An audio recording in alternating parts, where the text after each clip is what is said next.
अगर आप भी लेना चाहते हैं देश दुनिया की तमाम जानकारी तो आज ही सब्सक्राइब करें हमारे चैनल को। साथ ही नीचे दिए बेल आइकन को जरूर दबाएं ताकि हर अपडेट आप तक पहुंच सके।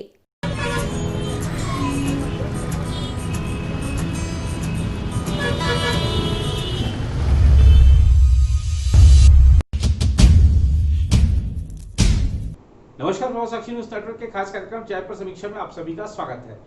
इस सप्ताह विकास दुबे सबसे ज्यादा चर्चा में रहा।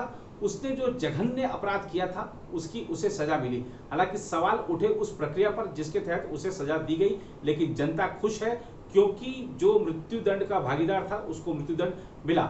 सवाल उठा कि पुलिस इंसाफ करेगी या अदालत। हमारी न्यायिक प्रक्रिया का क्या होगा अगर पुलिस ताबड़तोड़ एनकाउंटर करने लगेगी। इन्हीं सब मुद्दों पर बातचीत के लिए मेरे साथ इस वक्त मौजूद हैं उत्तर प्रदेश पुलिस के पूर्व डीजीपी श्री बृजलाल जी, उत्तर प्रदेश के वरिष्ठ पत्रकार श्री वीरेंद्र सक्सेना जी, श्री अजय कुमार जी और श्री जनार्दन मिश्रा जी। सबसे पहले बृजलाल जी, आपका स्वागत है।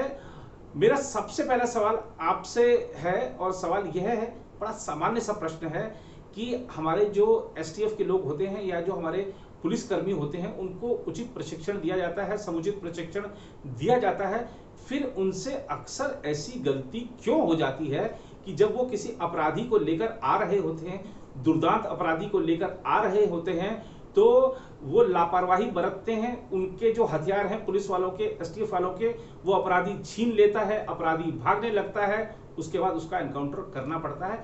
ऐसा हर बार क्यों होता है? ये तो बड़े पर्दे पर ही देखने को मिलता है अक्सर, लेकिन हम देखते हैं कि जहां भी एनकाउंटर हो सीधी सी यही कहानी रहती है। दुबे के केस में गाड़ी पलट गई थी। गाड़ी पलटने के बाद लोग गिरे, ये भी गिरा। और चूंकि एक आदेश है कि भाई हथकड़ी बिना पूछे परमिशन न लगाए, क्योंकि दूसरे स्टेट की पुलिस थी, वहाँ जाते परमिशन लेते ये लेते तो दिक्कत होती। इन्होंने कहा घेरे में बैठाने, गाड़ी पलट गई, वो फ्री हो गया, ये लड़के भी गिर गए। उसके बाद दुर्दांत क्रिमिनल और ये उठाया और फायर कर दिया, जिससे पुलिस को भी चोटें लगी। मैं एक चीज़ बताना चाहता हूँ, मैंने अपने 37.5 साल के कैरियर में आतंकवादियों को देखा, पुलिस वालों को मारते हुए।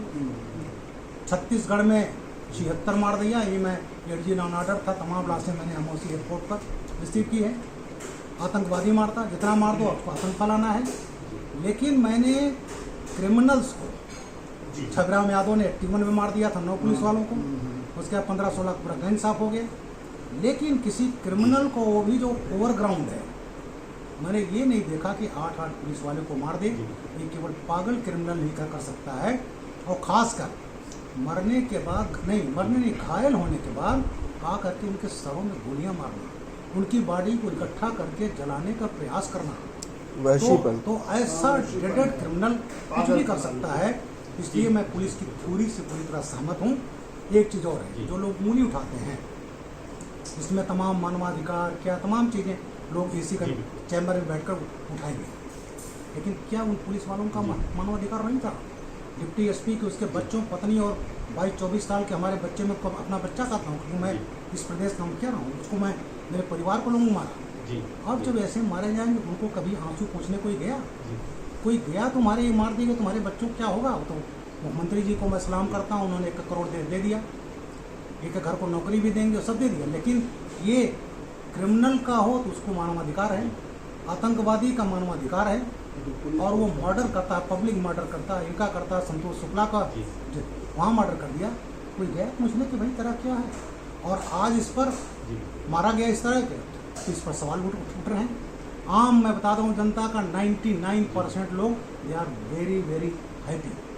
तो ये सवाल तो उठते रहेंगे, और वो लोग उठा रहे हैं, वो पार्टियाँ उठा रही हैं जिन्होंने क्रिमिनलाइजेशन किया पॉलिटिक्स का, जिन्होंने मुख्तार अंसारी, अतीक अहमद, अन्ना शुक्ला, डीपी यादव, मदन भैया, जितने सातिर अपराधी रहे, पूलन देवी और ददुआ के भाई बाल कुमार को एमपी बनाया, जिन्होंने उसके बेटे को एमएलए बनाया, भतीजों को एमएलए बनाया, उनकी क्वालिफिकेशन क्या थी? ददुआ का भाई हो। ये पार्टियां जिन्होंने आतंकवादियों जिन्होंने शरण दी, मेरे खिलाफ या आतंकवादी खिलाफ, यहाँ बाराबंकी में लू से मर गया तो मेरे खिलाफ मुकदमा कायम करा दिया मर्डर का। वो दिन वो था 18 मई 2003। उस समय अखिलेश सरकार ने बड़ा साफ कर दिया था, जब डीजी खिलाफ मुकदमा होगा, रिटायर्ड डीजी विक्रम सिंह के खिलाफ होगा, मनोज झा और यशानंद 2 एसपीज के खिलाफ होगा, डीएसपीज के खिलाफ होगा। तो आपने संदेश दिया कृपा करके आतंकवादियों की तरफ झांकना नहीं। और वो कार्यकाल रहा 5 साल का, जहां आतंकवादी पले, पीएफआई पली, यहाँ से दिल्ली स्पेशल ब्रांच ले जाती थी उठा करके, एनआईए उठा कर ले जाती थी। तो ये हालत रही और बाराबंकी केस में उस आतंकवादी का मुकदमा वापस ले लिया, खालिद मुजाहिद का।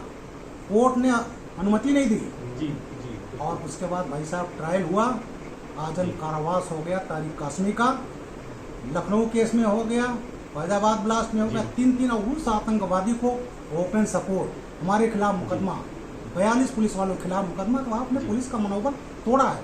आज वो लोग इस पर उंगली उठा रहे हैं। वो पार्टी टिकट बेचने वाली पार्टी, जब अतीक अहमद को कहीं टिकट नहीं मिला तो एक पार्टी टिकट बेचने वाली उसको मुरादाबाद से दे दी टिकट एमपी का। मुख्तार अंसारी को उन्होंने पाला, पूरे परिवार को, टिकट बेचने वाली पार्टी। इनको तकलीफ होगा क्योंकि यही लोग थे, जितना पैसा ये लोग चाहते थे उतना पैसा देते थे, बाहुबल था। तो इसलिए ये तो उंगली उठाएंगे, हमें इस पर ध्यान देने की जरूरत नहीं है। हर इनकाउंटर में मजिस्ट्रेट जांच होता है, इसमें भी होगा। और मजिस्ट्रेट जांच कोई चुपचाप नहीं होता, पेपर में दिया जाता, आइए जिसको बयान देना हो दीजिए, वो होगा। इसलिए जो उंगली उठा रहे हैं ये केवल इससे अपराधियों का मनोबल बढ़ेगा और उनके आंसू पोंछने बजाय जिनके घर के लोग शहीद होते हैं और उन पुलिस वालों को शाबाशी देने के बजाय कि उनका मनोबल तोड़ना। और अभी विकास दुबे का आर्थिक तंत्र को तोड़ना है। ये कंपनी है खड़ी, डिटर्जेंट और मुरली बाबू का दफ्तर हरियाणा भी है। विकास दुबे वैसे नहीं गया होगा। आप किसी गरीब आदमी को रिकमेंड करो कि साहब इसको हम करें, मैं डीजी था, ये रख लो, नहीं रखेंगे। 1000 से ज़्यादा आदमी खड़ी डिटर्जेंट साबुन कंपनी में विकास दुबे के हैं, जो इसका मामा मारा विकास दुबे के, मोर देन 1000 खड़ी detergent, more than 1000 protection money देते थे इसको, गाड़ियाँ दी इसको, कानपुर का मकान बना दिया। तो ये जो है अभी इस तंत्र के बाद ये पूरा तंत्र टूटना है। कहाँ क्या चीज़ है, जिस तरह से और माफियात पर कार्रवाई हो रही है, मुख्तार अंसारी पे, इसके आर्थिक जो हैं उस पर हथौड़ा चल रहा है, सुंदर घाटी पर चल रहा है और लोगों पर चलेगा। तो इनको क्रिमिनल को अकाउंट फार करने के साथ साथ बदन सिंह बद्दो को करना है। इनका जो आर्थिक तंत्र है उसको जब तक नहीं तोड़ोगे तब तक ये पनपते रहेंगे। इसलिए वो आर्थिक तंत्र को तोड़ करके जड़ से उखाड़ कर फेंकना है। जी देखिए, बहुत अच्छी बात है, एक दुर्दांत अपराधी मारा गया। ये प्रशासन को और सरकार को बधाई इसके लिए कि ऐसे क्रिमिनल्स को जो है कोई दया नहीं उनके ऊपर करनी चाहिए। लेकिन इस पूरी घटना पे कुछ सवाल उठते हैं, जो आशंका मन में आती है कि उत्तर प्रदेश की पुलिस बहुत अलर्ट थी, चप्पे चप्पे पर जो है लगी हुई थी और उसको देख रही थी। तो ये अपराधी विकास दुबे यहाँ से 1400 किलोमीटर दूर बिना किसी चेक के कैसे पहुँच गया वहाँ? और अगर वहाँ पहुँच गया तो आप ये सोचिए कि उसने वहाँ पर खुद जो है मंदिर के बाहर कहा कि मैं विकास दुबे हूँ, उसको गिरफ्तार करें। इसका मतलब ये था कि वो अपने को इनकाउंटर से बचाने के लिए खुद गिरफ्तार करा दिया, उसने गिरफ्तार कराना चाहता था। तो अब जब पकड़ कर ये ला रहे थे उसको, तो आप सोचिए गाड़ी पलट गई। अब गाड़ी अगर पलट गई है तो उसमें 4 STF के आदमी बैठे हैं, उसके बीच में ये बैठे विकास दुबे, एक ड्राइवर आगे बैठा है। तो ये कैसे संभव हो सकता है कि ये अपने आप जो है, जबकि इसके दोनों पैर खराब हैं, दोनों पैर में लोहे की रॉड पड़ी हुई है, ये उसमें से जो है सबको फांदता हुआ बाहर निकल गया, इस पिस्तौल भी छीन ली और वहाँ से 200 मीटर दूर दौड़ भी गया, जबकि वो जो है ज़्यादा दौड़ नहीं सकता। और उसके बाद जो है वो दौड़ गया और वहाँ, तो अगर इसको जो है जब इसने सरेंडर कर दिया था और इसको पुलिस मार नहीं सकती थी, ये बचना चाहता था, इसीलिए इसने मंदिर के पास से सरेंडर किया था अपना, तो फिर ये क्यों भागा वहाँ? ये एक सवाल उठता है कि वहाँ क्यों भागा फिर ये, इसके मन में ये बात कैसे आई? तो ये सारी चीज़ें हैं जो कुछ शंकाएं उठाती हैं। मैं ये नहीं कहता मारा गया दुर्दांत अपराधी, बहुत अच्छी बात है, लेकिन जो पुलिस की शैली है, वो पुलिस ने जिस तरह से वर्क किया है इसको, वो खुद नहीं, मैं टीवी देख रहा था, खुद नहीं एक्सप्लेन कर पा रहे थे कि उसको जो है कैसे हो क्यों मारा गया। अब आप ये बताइए, ये अभी तक नहीं पता लगा कि वो 4 STF वाले जो है वो घायल हुए, तो कैसे घायल हुए हैं, क्या हुआ है, नहीं पता इसका। तो ये जो कुछ चीज़ें हैं, ये सवाल जो है सुलझे नहीं है अभी, ये एक पहेली है, बहरहाल ये है कि मारा गया अच्छा हुआ, लेकिन ये पुलिस की जो कार्यशैली है उसके ऊपर तमाम तरह के संदेह उठे। भाग रहा, इनका पिस्टल अगर उसने छीन लिया और छीन के भागा तो स्वाभाविक हो वो अलर्ट है। पुलिस तो इसलिए है कि अपना वो हथकड़ी अब लगती नहीं, हथकड़ी लेके जाते नहीं। सिर्फ सी बात है कि एक घटना हुई, पलट गई, उसने मौके का फायदा उठाया, वो भागा तो निश्चित रूप से जान उसने बचाई, अपनी बचाने के लिए भागा, और जब पिस्टल आ गई तो स्वाभाविक रूप से पुलिस पे फायर किया होगा उसने। अब क्या है, सारी चीज़ें जांच में आ जाएंगी, लेकिन जो भी है वो स्वाभाविक रूप से ये जो भी हुआ अच्छा। जी, सवाल उठने लाजमी है, क्योंकि कुछ ऐसे जो बयान दिए गए हैं, जो अभी एक रिलीज जारी हुई है, उसमें काफ़ी ऐसी चीज़ें हैं जिन पर सोचना पड़ रहा है कि ये कैसे संभव हो सकता है। ये कहा गया कि विकास दुबे जो है वो भागने की कोशिश करता है, एसटीएफ के जो कर्मचारी हैं उनको गिरा के उनका हथियार छीन के। वो एक बीमार आदमी था, उसके पैर में बताते हैं रॉड पड़ी हुई है, तो वो ये चीज़ें थोड़े उसके सवाल उठाती है। और पूरी जनता को और सभी लोगों को विकास दुबे के मारे जाने का बिल्कुल भी गम नहीं है। हालांकि कुछ लोग इस पर राजनीति करने से बाज नहीं आ रहे हैं, लेकिन अपराधी को मारने का एक न्यायोचित रास्ता होता है। अपराधी को न्याय जो जिनके साथ गलत हुआ उनको न्याय दिलाने का, कहीं ना कहीं उस न्याय की जो रास्ता है, जो वे ऑफ लॉ है, उसको यहाँ पे चोट पहुंची है। और इसमें सबसे बड़ी बात तो ये है कि अगर ये चीज़ इस तरह से हम लोग एक जस्टिस के लिए बात करते हैं हमारी कंट्री में, हमारे देश में, जो सबसे बड़ी पहली बात होती है वो न्याय की, जो लॉ प्रिवेल्स एवरीथिंग। तो रूल ऑफ लॉ जो है वो उस पर कहीं आघात हुआ है, क्योंकि इस तरह में अगर ये कहीं एनकाउंटर नहीं, रिवेंज ज़्यादा दिखता है। और इसमें प्रश्न उठता है कि फिर हमारे देश में, अफगानिस्तान में, सीरिया में और क्या अंतर रह जाएगा।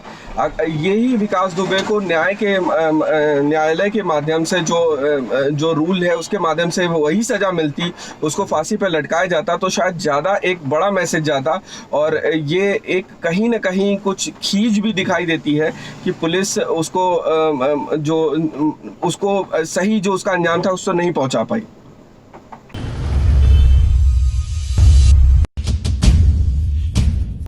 आप लोगों से मेरा एक प्रश्न यह भी है कि समाजवादी पार्टी के प्रमुख अखिलेश यादव ने कहा है कि गाड़ी नहीं पलटी है, सरकार पलटने से बचाई गई है। साथ ही उन्होंने विकास दुबे के एनकाउंटर को बीजेपी की साजिश बता दिया है। इस पर आप लोग क्या सोचते हैं? मैं अखिलेश सर जी को क्या कहूँ जी, इनकी पार्टी ही जो है, उनके डीएनए में क्रिमिनलिटी है।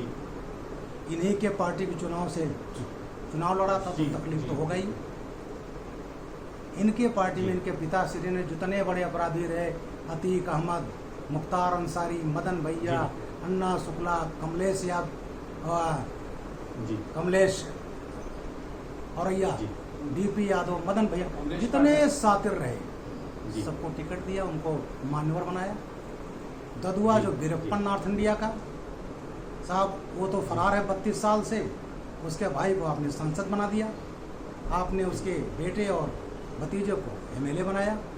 पूलन देवी नरसंहार, 21 नरसंहार, भाई अजय कुमार जी बैठे हैं, ये तो गवाह हैं, इन्होंने आंसू देखे हैं उन राजपूतों के।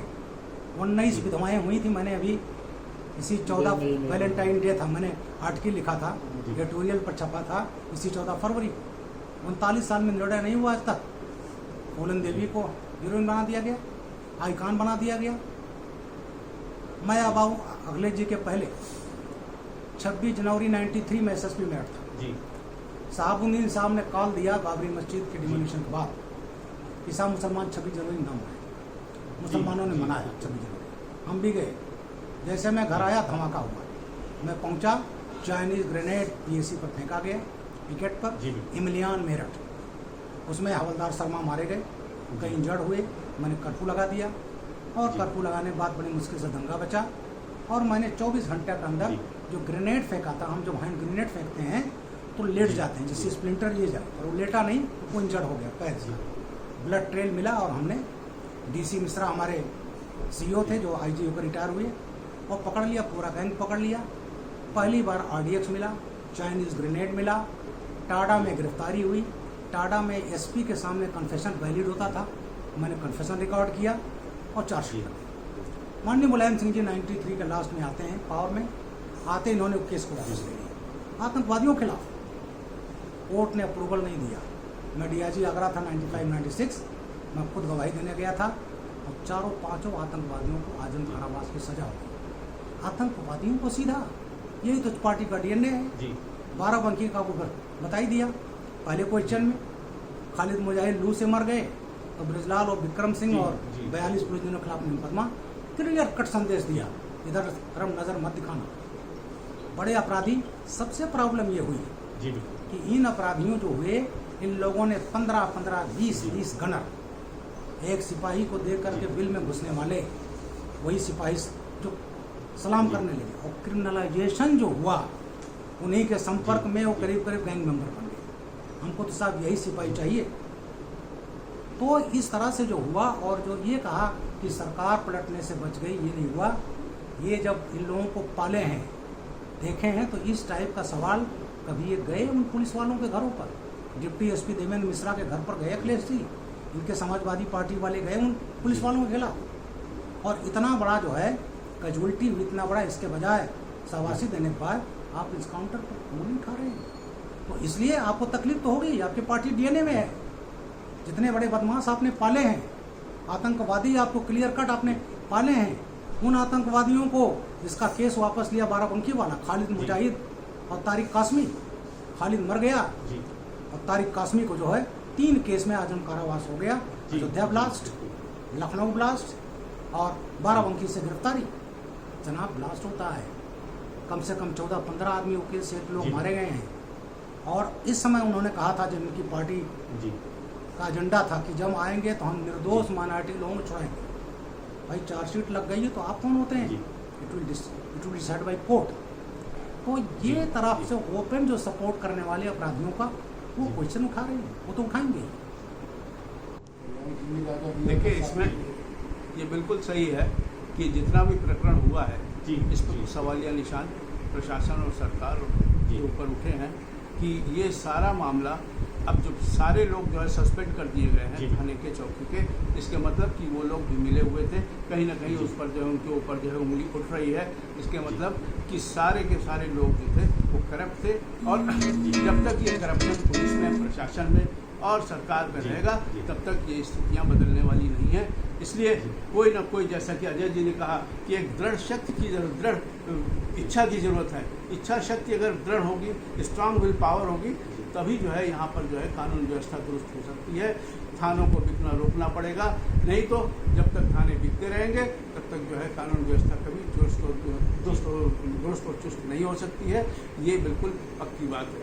लेकिन सरकार को ईमानदार अधिकारियों को, जैसा कि कहा कि मेरिट वाले लोगों को लेना चाहिए। जब तक मेरिट के लोग, योग्य लोग ऊपर पदों पर नहीं आएंगे, तब तक ये व्यवस्था सुधरने वाली नहीं है। तो मेरा तो यही सरकार से कहना है कि ठीक है, विकास कुमार एक अच्छा काम किया है, लेकिन ये कि अगर पूरे सिस्टम को सुधारना है तो पूरे सिस्टम का जो है पूरा ओवरहॉलिंग करनी पड़ेगी, अच्छे लोगों को लाना पड़ेगा, मेरिट के लोगों को जो है वो बढ़ावा देना पड़ेगा, प्रोत्साहन देना पड़ेगा, ताकि यहाँ की स्थिति सुधर सके। अब जब से राजनीति का अपराधीकरण, तब से स्वाभाविक रूप से हर नेता ये चाहते रहता है कि उसके यहाँ कितने दबंग लोग हैं।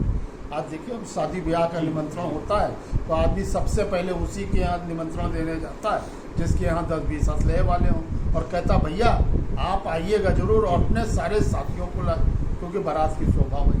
अखिलेश जी कह रहे हैं, मुझे तो 80 के वो भी दशक के याद है जब छविराम ने 8 पुलिसकर्मियों को मारा। किस बिरादरी का था? बात बिरादरी की नहीं। छविराम हुए, लालाराम, श्रीराम खैर अलग थे, बुलंद देवी इस पार्टी ने आके बढ़ाया। जब राजनीति का अपराधीकरण, और फिर जहाँ तक विकास की बात कि पत्नी इसके टिकट पर लड़ी और ये उसके आजीवन सदस्य रहे, ये सारी चीज़ें सामने जो स्वाभाविक है। और राजनीति का जब से अपराधीकरण का राजनीतिकरण होने लगा, तब से इस तरह की चीज़ें सामने आएंगी, और अभी बहुत है। मैं तो ये कहता हूँ कि अगर वो बचा रहता तो निश्चित रूप से वो सांसद और विधायक जरूर होता, निश्चित रूप से। देखिए, इस तरह के मामलों का राजनीतिकरण कतई नहीं होना चाहिए। अभी आपने देखा कि समाचार में कई जगह पे आ रहा है कि विकास दुबे की जाति से जोड़कर लोगों इस चीज़ को हाईलाइट करना चाहते हैं। ये बहुत ही चीप पब्लिसिटी का तरीका है और अपराधी होता है, किसी जाति से किसी धर्म से उसका संबंध नहीं होता है। जब जाति और जब धर्म के रास्ते और वो उसे हटता है तभी वो अपराधी बनता है। और उसने मानवता को बहुत कुचल के मारा है इस तरीके के लोगों को। और उसमें अगर आप जो आप बोलते हैं कि उत्तर प्रदेश में आप प्रमुख विपक्ष हैं, तो अखिलेश यादव जी को इस तरह की राजनीति नहीं करनी चाहिए, क्योंकि इससे कहीं ना कहीं पुलिस के इकबाल पर, और पुलिस ने जो इस पे काम किया, जो शहीद हुए इसमें 8 हमारे, उस पे ये उठता है कि कैसे उनके मनोबल को तोड़ने का ये काम जरूर करेगा।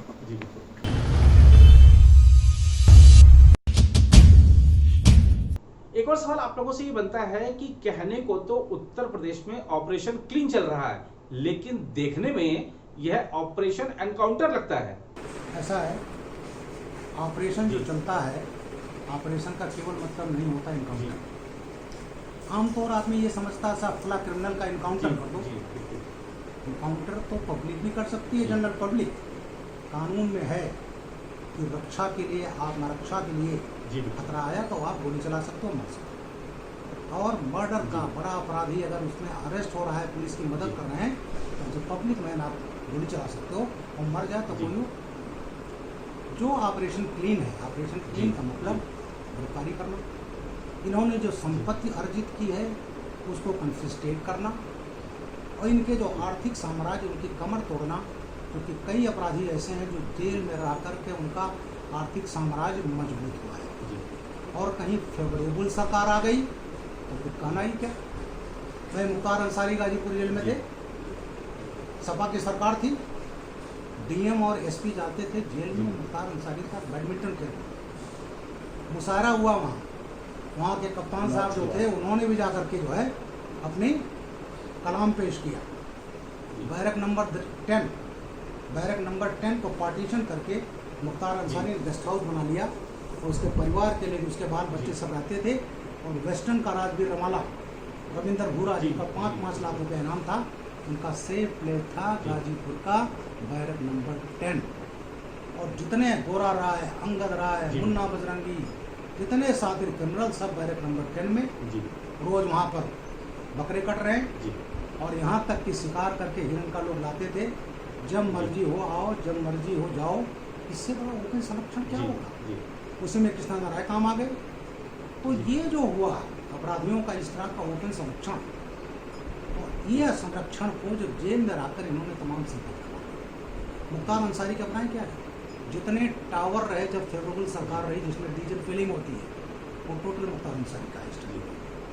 बलिया हो, आजमगढ़ हो, गाजीपुर हो, मऊ हो, बनारस हो, और उसके जो इन्होंने कई लोगों को सबलेट किया है इंचार्ज, और ये के इंचार्ज हैं अतुल राय जो सांसद घोसी हैं, इसमें जेल में। मछली जो आती है आंध्रा की, उसका रेट मुख्तार तय करते हैं जेल से।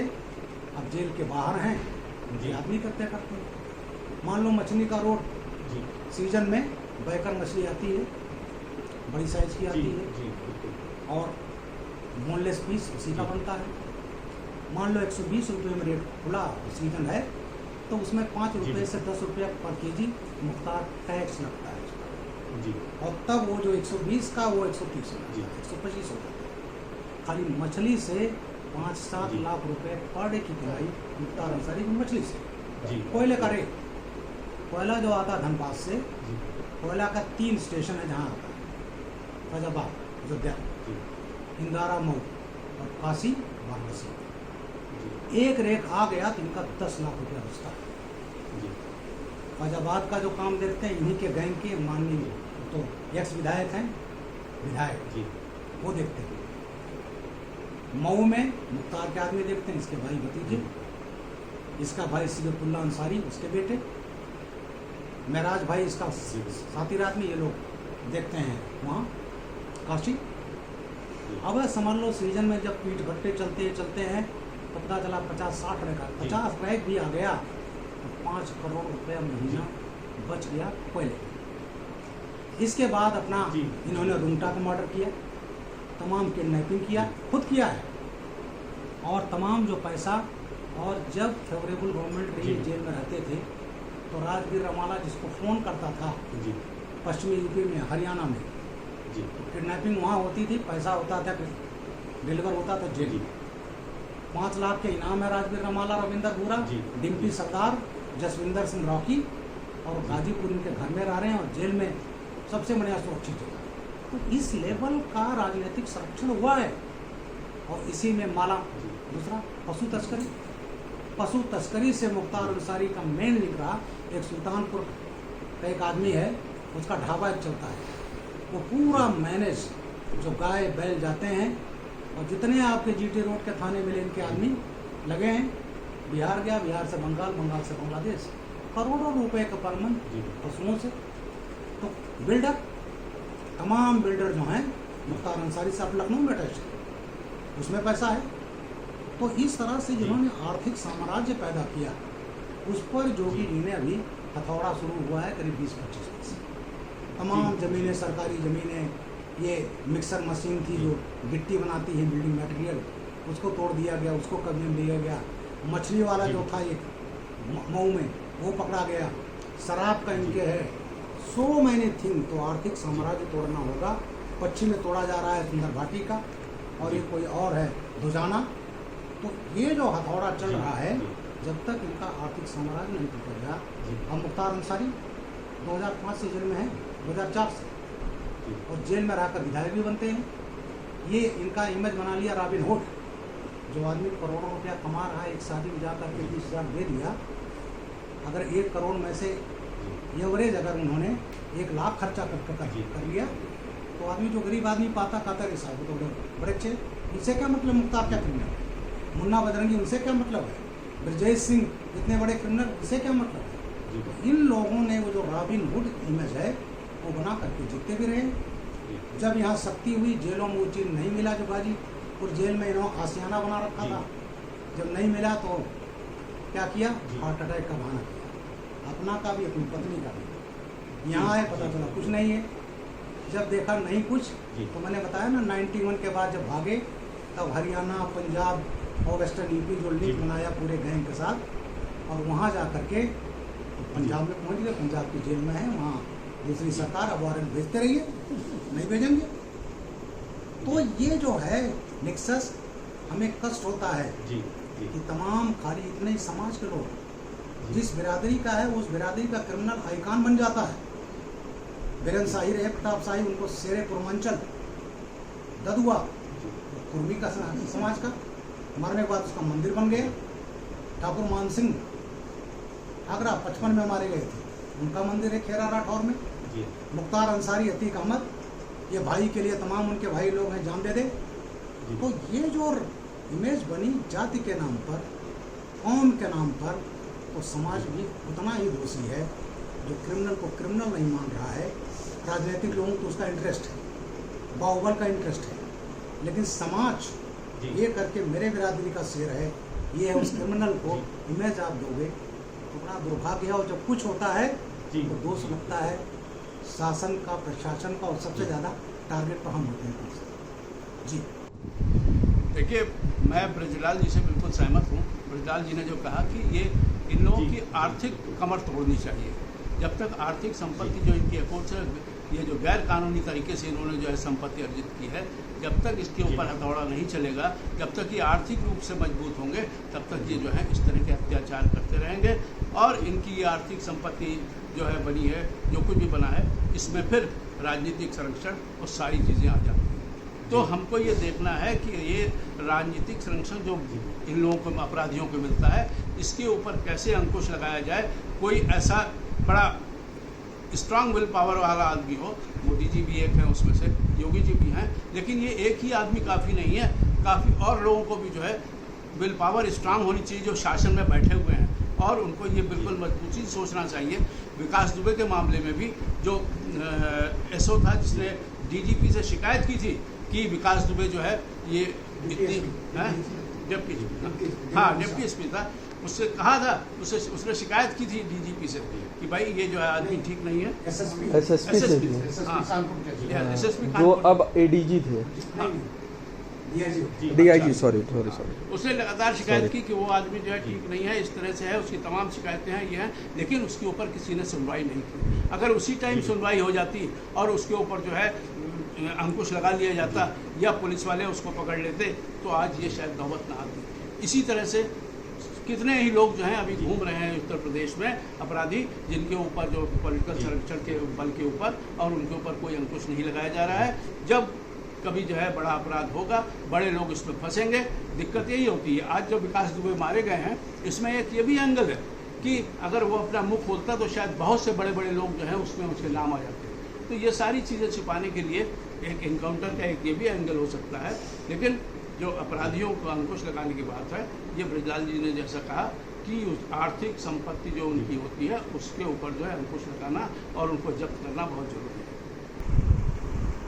देखो, अर्थशास्त्र का एक सिद्धांत है, बुरी मुद्रा अच्छी मुद्रा को चलन से बाहर। मुझे याद है जब सीबी गुप्ता की यहाँ सरकार थी उत्तर प्रदेश, तो विद्यावती राठौर उनकी मंत्री थी, बाद से वो चुनाव लड़ रही थी। तो उन्होंने सीबी गुप्ता से कह करके अपने ही कास्ट के एक गुरदार डाकू जो आत्मसमर्पण का था, आगरा जेल में बंद था, उसको पैरोल पर छुड़वाया और उसको चुनाव प्रचार उसने 1 महीना किया, विद्यावती राठौर जी। इसी तरीके से जब इन अपराधियों को ये पता चला कि हम किसी को जिता सकते हैं तो उन्होंने कहा वही ना आई, हम क्यों नहीं होते। जब हमारे बल पर खादी वाले जीत लेते हैं तो हम तो बाहुबली हैं। उसके बाद से आप देखिए जिन लोगों ने, हम लटूरी से देखा क्या थे, उन्होंने एक शर्मा विधायक थे, सतीश शर्मा, उनका मर्डर कर दिया और जमीन में लाद का जनसंघ के जमीन में लाद का डाकू जब विधानसभा में आने लगेंगे, क्रिमिनल जब विधानसभा में आने लगेंगे तो जो वही मैंने कहा बुरी मुद्रा जब चलन में आने लगे तो अच्छी मुद्रा अपने आप आ। यही राजनीति में अच्छे लोगों की कमी हो, क्रिमिनल बदमाश आने, और सही बात लाजी ने बताया बिल्कुल सही, उनका आर्थिक पैसा उन्होंने ऐसा अर्जित किया बिना मेहनत की, वो पैसा राजनीतिज्ञों तक पहुँचने। इसमें क्या है, अगर आप विकास के मामले में देखें तो बहुत से लोग अब ये कह रहे हैं कि उसके इतने आर्थिक राज थे, ऐसे लोगों के संरक्षण में थे, अगर वो जिंदा रहता तो उसी बात के उसकी सामने आ जाती। ये भी सवाल है कि विकास यादव अगर जिंदा रहता तो किस किस की पोल पड़ती, अब विकास किस किस की पोल करती। अब ठीक है, वो एक पार्टी का था तो ना ज़्यादा मुझे स्वाभाविक यही कह रहा हूँ कि जब बुरी मुद्रा जो है चलन में आ जाती तो स्वाभाविक रूप से अच्छी मुद्रा चलन से बाहर। अपराध मुक्त प्रदेश हर एक प्रदेशवासी का और हर एक जिम्मेदार नागरिक का सपना है। इसमें बिल्कुल भी क्लीन ऑपरेशन था, ये बहुत अच्छी चीज़ है। इस तरह सरकारों को इनिशिएटिव लेना चाहिए। लेकिन यहाँ पर जो एक बड़ी चीज़ आती है कि न्याय के दायरे में रखकर ये सारी चीज़ें की जाए तो कहीं एक रास्ता बनता है और आगे भविष्य के लिए भी ये चीज़ों को ऐसे अपराधियों को रोकने का एक अच्छा सफल रास्ता मिलता है।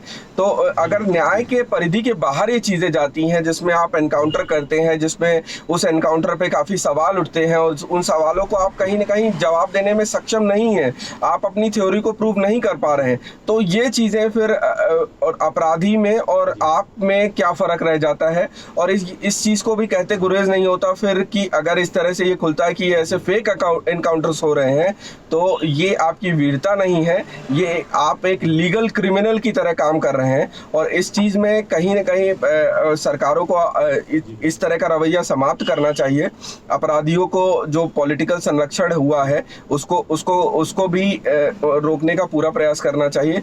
हमारे सभी साथी भी इसी बात से सहमत हैं कि इस तरह के कृत्यों पे पूरी कार्रवाई होनी चाहिए। लेकिन मैं सिर्फ यही कहना चाहता हूं कि न्याय की परिधि में, जो हमारा कॉन्स्टिट्यूशन है, संविधान की परिधि में रहकर ये बात की जाए तो शायद इसके दूरगामी परिणाम बहुत ही अच्छे होंगे।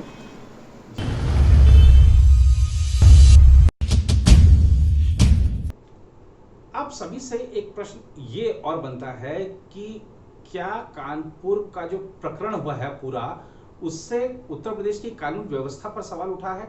क्योंकि खासतौर पर अगर ये देखने को मिले किसी प्रदेश में कि एक थाने के सभी सभी कर्मियों को लाइन हाजिर कर दिया जाए, तो इस सवाल उठता है कि वो लोग कानून का पालन कराने के लिए वहां पर थे या कानून से खिलवाड़ करने वाले, कानून का मखौल उड़ाने वालों का साथ देने के लिए वहां थे। बिल्कुल, आपने बहुत अच्छा सवाल किया जी। हमारे बीच में, इस वर्दी के बीच में, खाकी वर्दी के बीच में काली भेड़ें भी थी और उन काली भेड़ों को गिरफ्तार किया गया है। प्लानिंग बनती है, deputy SP Devendra Mishra team लेकर जाते हैं और थाना अध्यक्ष पहले से उसको फोन कर देता है और उसके कॉल डिटेल को तो हम अभी हाफ हैंड इतना नहीं कहेंगे, लेकिन जब पुलिस कॉल डिटेल निकाली होगी तो क्या क्या उस कॉल डिटेल में सांप बिच्छू निकले होंगे। तो इस तरह से क्रिमिनल का और इसका, और खाली ये नहीं है, इन्होंने 2001 में दर्जा प्राप्त मंत्री संतोष शुक्ला को थाने मार दिया था और हरमोहरी के जहाँ सीट होती वहाँ थे, दिन में मारा था। 25-30 पुलिस वाले गवाह थे। अब हमें ढूंढना पड़ेगा किस सरकार में क्या हुआ, और ट्रायल पर आया और 25-26 पुलिस वालों में किसी ने गवाही नहीं दी और मुकर गया और छूट गया। ऐसे पुलिस वालों के यहाँ तो कार्रवाई हो रही, गिरफ्तार हो गए। दो विनय तिवारी जो एसओ थे और संभवतः एक इंस्पेक्टर चौकी वाला लाइन हाजिर कर दिया गया, लेकिन 2 तो जेल भेजे गए। लेकिन इसमें जो होगा ये पूरी कनेक्शन तलाशी जाएगी और निलंबन कर लो, अखबार के लिए न्यूज़ बन गया, हाँ निलंबन हो गया, निलंबन टेक्निकली कोई सजा नहीं है। कल को फिर बाहर वो तो सस्पेंड भी नहीं हुए, वो तो फिर पोस्ट हो जाएंगे। इसमें जो करना है, जो इस टाइप के वर्दी के लोग अपराधियों से मिले हैं, अब इनको निलंबन से बर्खास्त काम, इनको जेल भेजिए और सेवा से बर्खास्त। हम तो सरकार से अपील करते हैं कि वो जो 25 पुलिस वाले थे जिन्होंने थाने में मर्डर होता है, खाकी वाला गवाह है, और ऐसे केस में 100% कन्विक्शन होना चाहिए। जो नहीं हुआ उनके मुकर जाने से वो फाइल भी खोलनी चाहिए, वो फाइल खोल कर देखना चाहिए वो कौन कौन पुलिस वाले थे जिन्होंने विकास दुबे का साथ दिया। विकास दुबे आज को इस चीज से करना दिया कि आज उसने 8 पुलिस वालों के डिप्टी एस से हत्या कर दी। तो अब ये निलंबन, लाइन हाजिर, ये तो होम्योपैथिक दवा है। अब होम्योपैथिक नहीं, अब तो मेजर सर्जरी की ज़रूरत है और जोगी सरकार मेजर सर्जरी जरूर करेगी। देखिए, ये राजनीति का अपराधीकरण जो है, यही सबसे बड़ा खतरनाक है। और खाकी और खादी का जो क्रिमिनल अपराधियों के साथ जो ये गठजोड़ हो रहा है, इसके कारण पूरी कानून व्यवस्था जो है वो ध्वस्त हो रही है और चरमरा रही है। आप ये समझिए कि पूरे प्रदेश में या कहीं भी सब लोगों को मालूम है कि थाने बिकते हैं, रिश्वतखारी होती है। तो जब तक ये सारी चीज़ें ख़त्म नहीं होंगी, कानून व्यवस्था कभी दुरुस्त नहीं हो सकती। आज विकास दुबे मारे गए हैं क्योंकि विकास दुबे लाइट में आ गए थे। अभी पता नहीं कितने विकास दुबे जो है इस तरह के यहाँ घूम रहे हैं और पॉलिटिकल सर्कल पा करके जो है बैठे हुए हैं, लेकिन उनको अभी कोई नहीं जो है पूछ रहा है। लेकिन जिस दिन कोई कांड हो जाएगा तो एक और विकास दुबे आएगा और फिर उसका भी जो इसी तरह से जो है अंत होगा। तो ये खाकी और खादी का जो मेल है अपराधियों के साथ, इसको जो है किसी न किसी ने रोकना पड़ेगा, अदरवाइज ये पूरी कानून व्यवस्था कभी सुधर नहीं सकती उत्तर प्रदेश में। जो उत्तर प्रदेश का विगत कई वर्षों से एक वातावरण बना कि अब आप दरोगा की पोस्टिंग मेरिट पे नहीं हो रहा है। तमाम उदाहरण, एसपी जिसको चाहता है अपने हिसाब से उसको अपनी पोस्टिंग दे देता है और जो मेरिट वाले हैं बेचारे किनारे क्या करते हैं, तो वो राजनीतिक लोगों की सलाह ले जाते हैं और कहते हैं भैया मेरी पोस्टिंग करा। इसी मामले में आप देखिए, जो तत्कालीन एसएसपी कानपुर थे, जब ये डिप्टी एसपी संबंधित थानेदार से शिकायत करता है तो उसको लाइन पे ले लेते और उससे कहते क्या असर पड़ेगा। डिप्टी एसपी एक एसओ की शिकायत कर रहा और एसएसपी उसको बचा रहे हैं, यही है। जब आप, मैं वही कहा कि पुलिस का और खाकी और खादी के साथ साथ सत्ता में बैठे प्रशासनिक लोग, मैं प्रशासनिक अधिकारियों की बात करूँ, अनेक ऐसे प्रशासनिक अधिकारी हैं जिनकी पेरोल पर, दरोगा जो है उनकी पेरोल पर है, किस तरीके से कमा कमा करके सत्ता में बैठे आईएएस ऑफिसर तक को पैसा पहुंचाते हैं। तो जब ये होगा तो मेरिट को छोड़ करके जो काम करने वाले अधिकारी हैं, काम करने वाले पुलिसकर्मी हैं, उनको नेग्लेक्ट करके इसमें इसीलिए हुआ कि चौबेपुर के सोनोदय विकास दुबे के पेरोल पर थे, पूरा थाना पेरोल पर था। मजाल है, बिजली थाने से जाता है फोन के बिजली काट दो, फोर्स आने वाली है, और ये कह करके थानेदार वहाँ सूचना दे देता है, वहाँ जेसीबी लग जाती है। जब यही लोग अपने लोग, मैं तो ये कहता हूँ कि विकास दुबे उतना ज़्यादा जिम्मेदार नहीं है जितना इनको मरवाने में उन पुलिस वालों का हाथ था। तो उनको सबसे पहले फांसी पे लटकाया जाना चाहिए और ये गठजोड़ तोड़ा जाना चाहिए कि अब मेरिट के हिसाब पर पोस्टिंग हो, केवल चेहरा देखने से या पैसे के मुताबिक क्यों कहा जाता उत्तर प्रदेश थाने बिकते, अगर थाने बिकने की बात तो सही जाती, अपने मन से तो कोई नहीं कहता।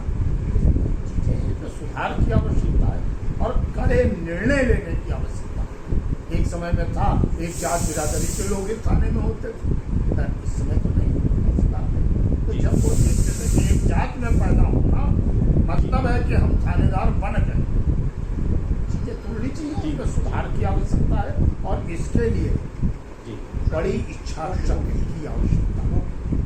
मैं तो वो देखता हूँ कि यहाँ एक मंत्री भी रहे थे जो क्रिमिनल्स को गुंडा तक कहते थे विधायक को, और जब उनकी सरकार जाने लगी तो वही गुंडा जो है उनके सरकार के समर्थन में बैठ गया। ये भी होना चाहिए अगर सिद्धांत पर है तो आप सिद्धांत करेंगे। राजनीति उन्होंने की, राजनीति के कारण जो है इस तरह की चीजें होंगी, तो इसमें सुधार की आवश्यकता है। मैं तो कहता हूँ दृढ़ इच्छा की आवश्यकता। जाहिर सी बात है, यहाँ पर ये जरूर देखने को मिला है कि घर का बेदी लंका ढाए। ये अब खुलासा हो चुका है कि कुछ पुलिस वाले जो लोकल पुलिस चौकी थी वहाँ से मिले हुए थे विकास दुबे से, और विकास दुबे ने जिस तरह का एक कृत्य किया जिसको अमानवीय और बहुत ही क्रूर और बहुत दुर्दांत वो अपराधी निकला। तो इस तरह में अगर जो अधिकारी, जैसा अजय जी ने भी कहा कि जो अधिकारी जो हैं, जो जुड़े हुए हैं, उनको भी, उनके खिलाफ भी उसी तरह कार्रवाई होनी चाहिए। वो बिल्कुल उसी तरह के अपराधी हैं। और जैसा ब्रजलाल जी ने भी कहा, इतना पुराना उनका एक्सपीरियंस है और बहुत ही ईमानदार और बहुत ही जाबाज अफसर रहे हैं। तो ये इस सच बात है कि जो हमारे बीच में विभीषण है, इनको जरूर छांटना चाहिए और इनको सामान्य अपराधियों से बढ़कर दंड देना चाहिए, जिससे एक उदाहरण, एक नजीर सामने आए और ऐसे लोग आगे करने से डरें, घबराएं, जिससे उन्हीं के साथी, उन्हीं के भाई लोग अपने जान देने से उनकी जान को बचाया जा सके।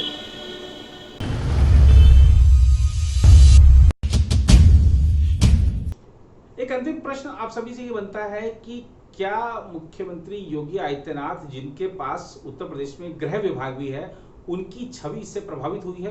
क्योंकि सीधा सीधा उनकी कार्यशैली पर, उनकी कार्यक्षमता पर विपक्ष ने सवाल उठा दिया है। बिल्कुल नहीं। योगी आदित्यनाथ जैसा एक पहला मुख्यमंत्री मिला है। नंबर एक, उनकी ईमानदारी, उनकी निष्ठा पर कोई आरोप नहीं। जी जी बिल्कुल। प्रदेश में ऐसे मुख्यमंत्री रहे जी जहाँ करप्शन वहीं से शुरू होता था, और जब ऊपर से करप्शन शुरू होगा, जिसमें अधिकारी भी शामिल थे, मंत्री भी शामिल थे, बाबू सिंह कुशवाहा के एग्जाम्पल दे जेल गए, एक शुक्ला जी थे, प्रदीप शुक्ला जेल गए, प्रजापति जी गए, अब भी जेल में हैं, चल रहे हैं। तो ऊपर से जो होता था, वो जो है भ्रष्टाचार ऊपर से होता था। इस सरकार में ऐसा मुख्यमंत्री योगी आदित्यनाथ को आप नहीं कह सकते, पाक साफ संत आदमी। दूसरा, पुलिस के मनोबल के लिए, और उनको मैंने देखा सीए के समय उस टाइप का, जैसे जाकर पुलिस कंट्रोल रूम में बैठ जाना, लॉ एंड ऑर्डर के लिए डिक्टेट करना, ये जो कॉन्फ्रेंसिंग करना, जो मेहनत योगी आदित्यनाथ ने किया है। मैंने 37.5 साल की नौकरी में कभी किसी मुख्यमंत्री पर जी वो साथ गृहमंत्री भी हैं, लोग सवाल उठाएंगे, लेकिन जो कार्रवाई एक घटना हो गई, जी हमारे 9 शहीद हो गए, तो ये घटना से किसी जी। देश, किसी प्रदेश की कानून व्यवस्था और उसके ऊपर आप आकलन नहीं कर सकते। जी तमाम अपराध कम हुए हैं और एक महत्वपूर्ण चीज होता है इकबाल। ये कहा जाता था हमारे यहाँ कि अगर शासन का, प्रशासन का, पुलिस का इकबाल बुलंद है तो फोर्स कम कर दीजिए, अपराध नियंत्रण में आ जी जाएगा। जी इस सरकार में बुलंद है। जी। पश्चिम उत्तर प्रदेश जहाँ सबसे ज़्यादा था, एक स्टेज ये आई कि अपराधी थानों में तक के लिए पहुँच गए, साहब मुझे जेल भी दीजिए। तो ये खौफ कायम हुआ, ये घटना हुई। जैसे कई जो कहा जाता कोरोना को अवसर में बदला, हमने शहादत दी, मुख्यमंत्री ने कहा इस शहादत को हम जी बेकार नहीं जाने देंगे। 1-1 करोड़ रुपया दिया प्रत्येक उसको, उनको नौकरी दी जाएगी एक एक परिवार को। जो पुलिस का मनोबल बढ़ाया और 6 लोग, जो इनका अमर दुबे था, सबसे खतरनाक आदमी था, अमर सभी तो खतरनाक थे, ये सब मारे जा चुके हैं। और जो मनोबल योगी आदित्यनाथ ने बढ़ाया है और जो इकबाल पुलिस का इन्होंने किया, जो उन्होंने काम करने की छूट दी है, कभी इंटरफेरेंस नहीं किया, जी जी वो चीज़ें हुई हैं। अब उनकी आर्थिक कमर तोड़ी जाएगी और ये तमाम लोग जो उनको शरण देते रहे, उन्हीं के जी। मान्यवर रहे हैं जो जेलों में हैं, जेल में बैठे बैठे साम्राज्य चला रहे थे। आज उनके जी तमाम साम्राज्य पर हथौड़ा चल रहा है, टूट रहे हैं, कब्जे हो रहे हैं, उनके जो बैंक बैलेंस है उसको जी। फ्रीज किया जा रहा है, तो दर्द तो होगा ही। जी जो लोग पाले हैं, और मैं कई बार नाम आ चुका है पार्टियां जिन्होंने पाला है, आर्थिक स्रोत रहे हैं, जितना चाहा पैसा लिया, उनके बाहुबल का प्रयोग किया, इलेक्शन में इस्तेमाल किया। भाई अजय कुमार जी ने कहा कि 1967 में विद्यावती राठौर चुनाव लड़ी थी और लटूरी सिंह हारे थे उसमें। उन्होंने कहा मैं हार कैसे गया। उसके बाद 80 के दशक में कायमगंज स्टेशन पर गोली चलवाई उन्होंने, ये बच गए। और उसके बाद महावीरा यादव से उन्होंने किडनैप करा करके उनकी हत्या कर दी, गाड़ दिया।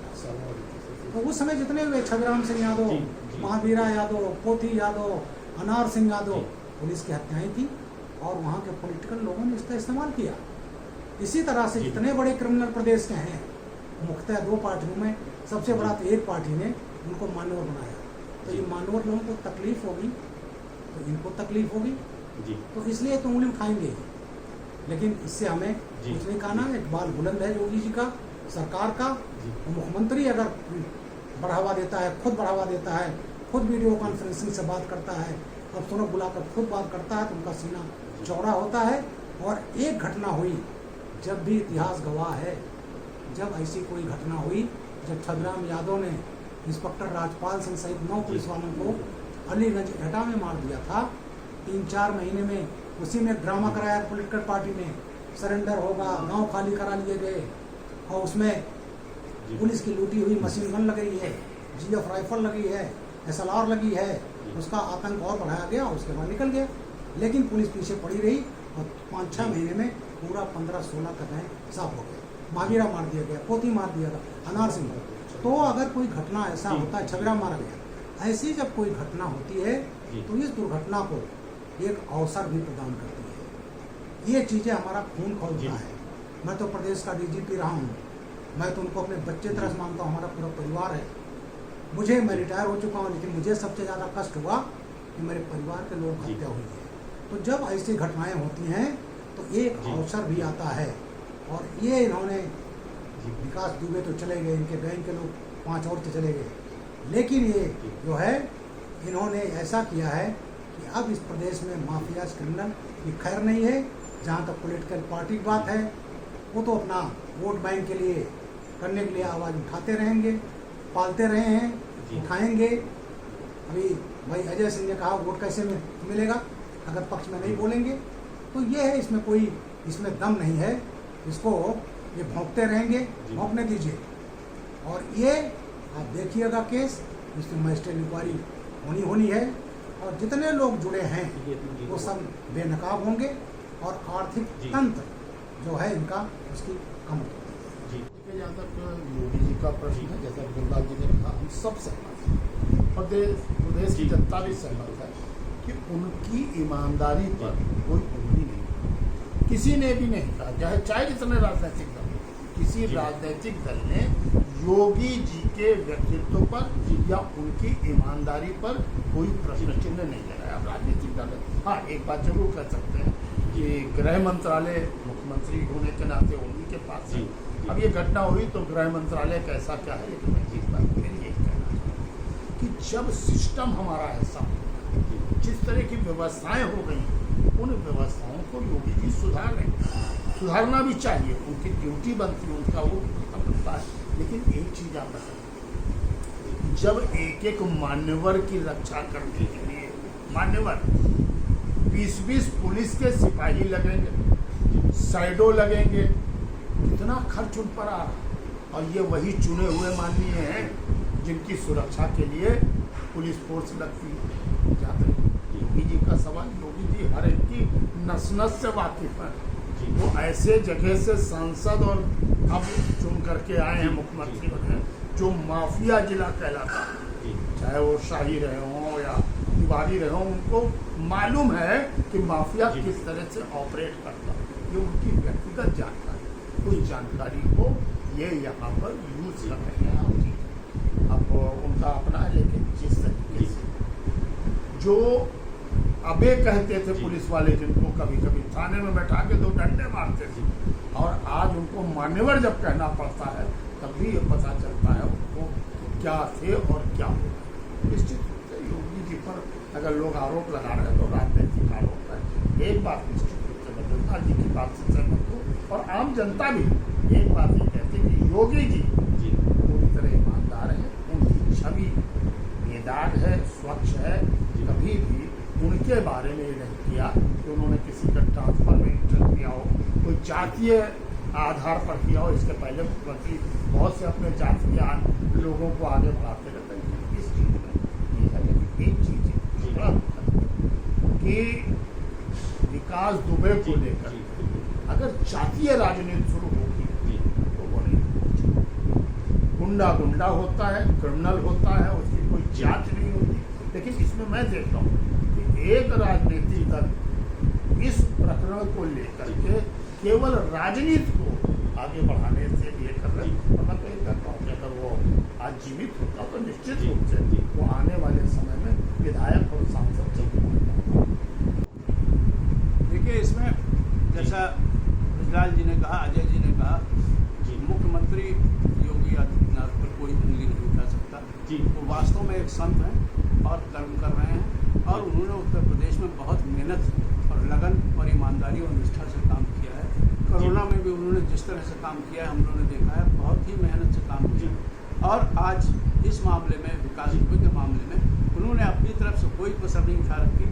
उन्होंने पुलिस को पूरी छूट दी है, और उन्होंने कहा कि किसी न किसी तरह से कोई भी अपराधी उत्तर प्रदेश में, क्या विकास दुबे क्या, कोई भी बचना चाहिए, या तो वो यहाँ से बाहर चला जाए या फिर वो जेल में होगा और उसकी जगह कोई दूसरी नहीं है। और इसके लिए वो निरंतर प्रयासरत हैं। लेकिन फिर भी क्योंकि जिस तरह से आज 70 साल से जिस तरह की जो है राजनीति हो रही है, जिस तरह से जो है अपराधी जो है संरक्षण में, पॉलिटिकल संरक्षण में चल रहे हैं, तो उनको जो है उनके ऊपर अंकुश लगाने में समय लगेगा। और धीरे धीरे ये सारी बातें अगर योगी जी रहे और ये सरकार रही तो मुझे लगता है, निश्चित रूप से लगता है कि उत्तर प्रदेश में एक अच्छा माहौल बनेगा और अपराधियों का मनोबल घटेगा, और वो लोग जो हैं जेल में होंगे या अपने उनका जो है उत्तर प्रदेश को छोड़कर चले जाएंगे।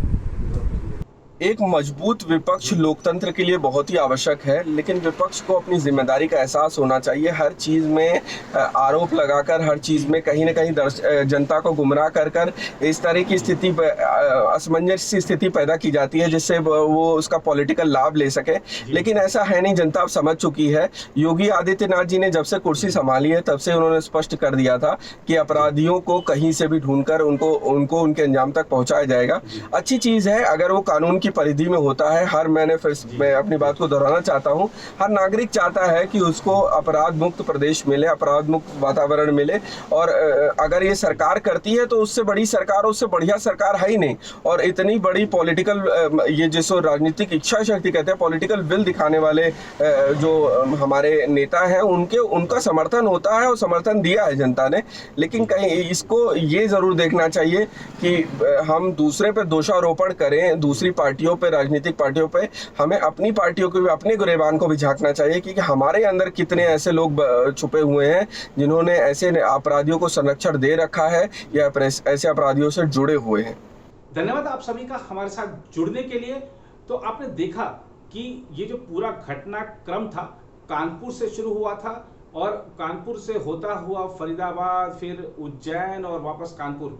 तो कानपुर से लेकर कानपुर तक के प्रकरण का पूरा विश्लेषण हमने उत्तर प्रदेश पुलिस के पूर्व डीजीपी और उत्तर प्रदेश के वरिष्ठ पत्रकारों के साथ इसका विश्लेषण किया, और जो अहम बातें थी वो आपके समक्ष रखी हैं। उम्मीद है आपको यह विश्लेषण अवश्य पसंद आएगा। आप अपनी प्रतिक्रियाओं के साथ हमें अपने जो अगले प्रश्न हैं, आप जो जानना चाहते हैं वरिष्ठ लोगों के साथ, जो वरिष्ठ अधिकारियों के साथ, वो हमें भेजना न भूलें।